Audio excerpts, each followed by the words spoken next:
Hello everyone, it's me JP from UniqueTutorials. Today in this video I will show you how to monitor the battery levels of all the connected Bluetooth devices in Android smartphones. So without further more delay, let's begin. So firstly, just open the Play Store and just search for one application named as Multi-Device Energy Monitor. And the first is you'll see the application, just click on it or click on install to install this application. So before clicking on this open, just turn on your Bluetooth, and after that just click on open. Now click on continue, click on allow. Now it will show you your Samsung's battery percentage as well as the temperature right now. Now here you can see it's asking some more permission, just grant permission, click on allow.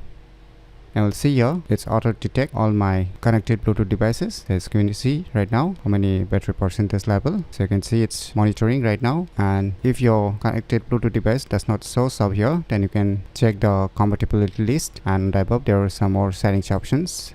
So under the settings you can show or hide the devices. So here are more options. You can check out by yourselves all the options present inside the settings options here. And now you can just minimize it, and it will keep monitoring the battery levels of all the connected Bluetooth devices in Android smartphones. So by using this cool application named as Multi-Device Energy Monitor, you can easily monitor the battery levels of all the connected Bluetooth devices in Android smartphones very easily. So if you never known about this cool application, then you should definitely give it a try. So if you find this video tutorial useful, please click on the thumbs like button, and if you're new to our channel, click on the subscribe button. And lastly, thanks for watching.